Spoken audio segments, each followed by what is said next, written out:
Sri Aurobindo, Mira is my refuge. Anandamayi, Chaitanyamayi, Satyamayi, Parame. Good evening, friends. Namaste, Bande Matram. Welcome, all of you. Today, the topic of this spiritual discussion will be on only the Supreme. We will discuss briefly on that spiritual topic, that is only the Supreme. Mother has a beautiful message on Supreme. The Supreme is real, all are relatives. The Supreme is real, the Supreme is truth, all are relative. So we'll start the discussion with the Mother's brilliant message on Supreme. There is no other consciousness than the Supreme Consciousness. There is no other will than the Supreme Will. There is no other life than the Supreme Life. There is no other personality than the Supreme Personality.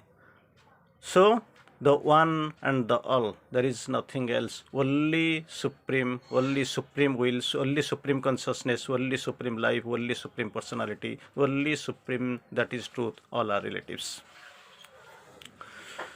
And we know Sri Aurobindo's, as from Sri Aurobindo's quotations, for a spiritual seeker, divine is first, all are secondary. So we must concentrate on the Supreme, on the divine, we know. And when we are considering the topic Supreme, so naturally there is a point to be honored, the point to be noted, about the Mother. So Sri Aurobindo quotes, the Mother is the consciousness and force of the Supreme. The Mother is the consciousness and force of the Supreme, that Sri Aurobindo has quoted. In other words, only Mother is the Supreme Consciousness in its entirety. So we are going to have this discussion on Supreme. Already the thing is that in that message we can feel the Supreme is truth, Supreme is real, all are relatives. When the term the relative is mentioned there in the message, so thing is that we are going to consider a little bit on relative. Relative, when the Supreme is real, all are relatives. So we have known the theory of relativity, that is by put forward by Einstein, E is equal to mc square, which is till date an unbreakable, it has got one unbreakable record. It is the existing truth so far. This is Einstein's theory of relativity. So while considering the theory of relativity, we know, suppose we are moving in a train, the train is moving. When we look forward, we feel that as if the trees are running, the moving train, it is not a moving train, we are all constant there itself. So this is the thing we see with respect to this running train. These trees, just standing trees seem to be moving, but the running train seems to be constant because we are well seated inside. So another example, good example we can provide on relativity. Suppose Mr. X is traveling on a flight. It is around 3 hours journey from Bhubaneswar to Bangalore, suppose. So when he is moving, at his side, one small boy, one small bacha, one small kid is sitting there. He is asking so many questions, one very anxious, very careful, one interesting questions. So, uncle, where are you going? What we are doing? You give me a chocolate, I want to take. You tell me a story like this. So, with respect to this baby, this 3 hours journey seems to be like 3 minutes or 3 seconds. On the same flight, when you are returning from Bangalore to Bhubaneswar, your side, instead of that baby, instead of that curious child, that amazing child, one intellectual is well seated nearby, beside you. He is asking, suppose he knows you are so much intelligent and all, he is asking so many technical questions. How this earth was formed, what is the significance of this Big Bang theory, why this God manifested on earth, what is the goal of this human journey. So many typical questions because he is so-called intellectual. For him, with respect to him, this 3 hours journey seems to be like 3 months, 3 days or 3 years. So this is relativity. With respect to it, it is clearly with respect to this kid, The journey 3 hours seems to be like 3 seconds or 3 minutes. With respect to intellectual, while returning, she is having so brilliant questions, so technical questions and all. These 3 minutes seem to be 3 hours, seem to be 3 days or 3 months or 3 hours. This is relativity. Anyway, we are going to have a discussion on relativity in Mother and Sri Aurobindo's quotation. A couple of examples and couple of messages will take from it. So already we know death. Now it's the tremendous power, tremendous form in is having the tremendous voice also, that death is lot of death is possessing. It is the we can hear, we can analyze the, we can just listen to the lot of death's voice. I am the immobile in which all things move. I am the nude inane in which they cease. I have no ear, no eye to commune. Because thou hast called me to wrestle with thy soul, I have assumed a voice, I have assumed a form, I have assumed a name. So already we know soul is immortal, it can't be touched, it can't be burned, it can be flown away, it can't be caught because it is immortal, untouched. But Lord of Death claims, I am one refuge of thy soul. Normally in the third phase, normally welcome, adore and worship the gods.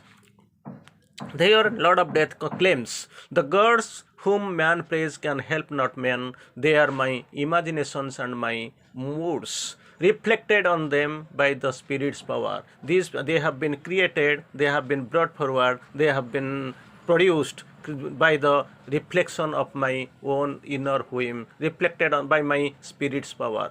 So he feels that I am Almighty, there is no other God than He, I am refuge of thy soul. To this too compassionate, too strong, too ardent, too confident God, Mother speaks of, I have given thee my awful shape of dread. Thou art my shadow and my instrument. Death, stand aside. Time will come when men too also know the awfulness of thy shape.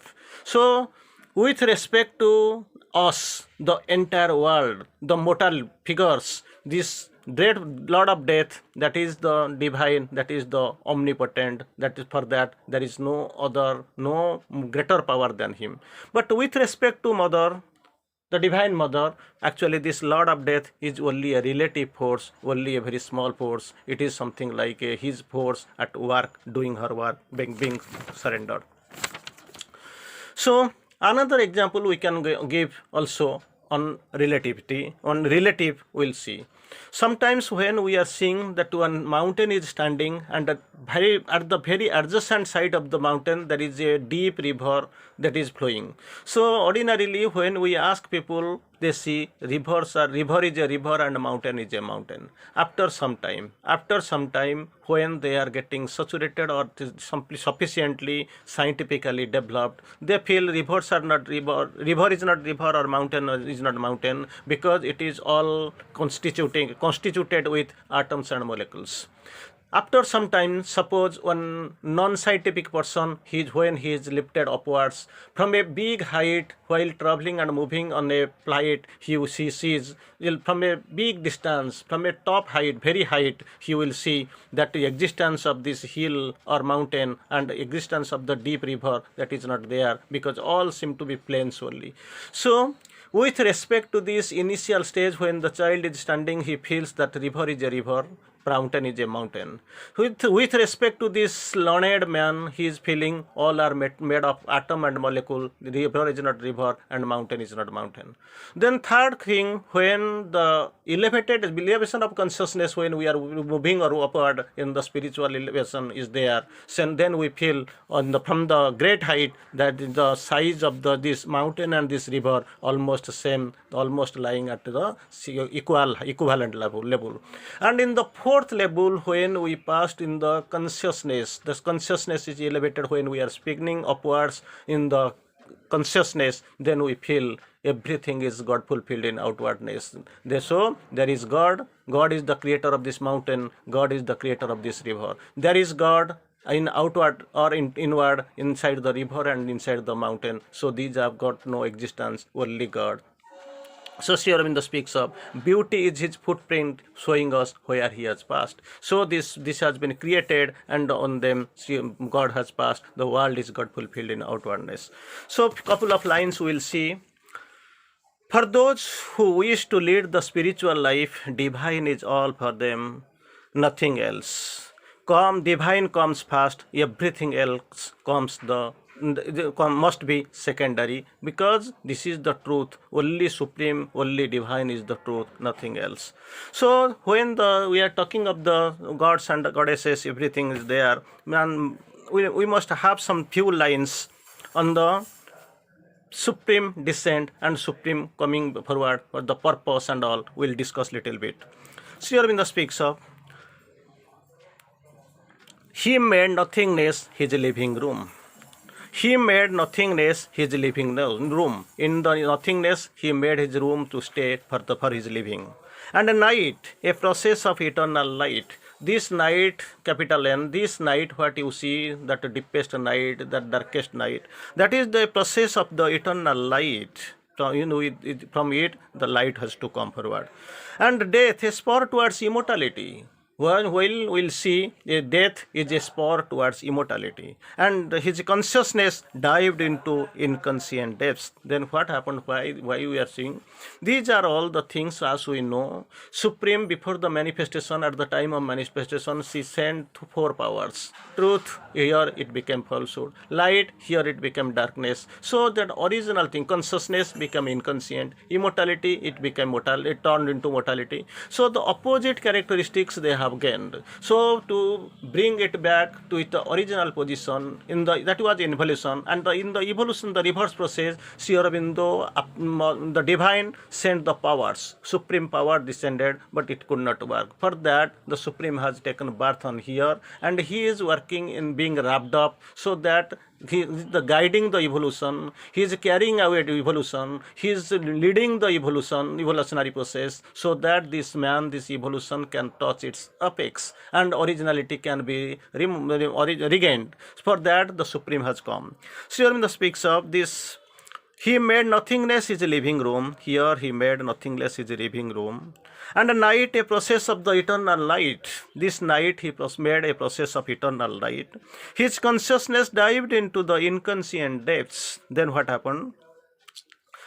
All knowledge seemed a huge dark nescience. Then all knowledge, he is described as, he is defined, his original definition is all knowledge, seemed a huge dark nescience. Infinity over a boundless zero sum. So there is, just imagine infinity and boundless. Infinity, we feel it is big, and zero we feel small. But here in the quotes here, in his writings, zero carries the infinity in its womb. The zero carrier of the infinity, he takes it, he carries it. Zero carries infinity in its womb. Here, infinity over a boundless zero sum. Then what happened? Next step, what happened? His abysms of bliss became insensible deeps, just proportion, just opposite characters it developed. Then what happened? Eternity, a blank spiritual vast. What we know eternity, it became a blank and a spiritual vast. Then what happened? His eternity lived from his. Then happened, what happened? It is a spiritual vast. His here in another way, in the mother's indirect language, here in the course, the divine in these terms, his eternity lured from hour to hour. His eternity lured from hour to hour. His infinity in a little space. His immortality in the arms of death. So if he is the all, then what is man? Man worships the ungrasped. Here, man got the worshipping but ungrasped. Then man is fortunately inconstant. What happens? God and nature are like boy and girl playing here and doing their things in the being wrapped up. Thank you.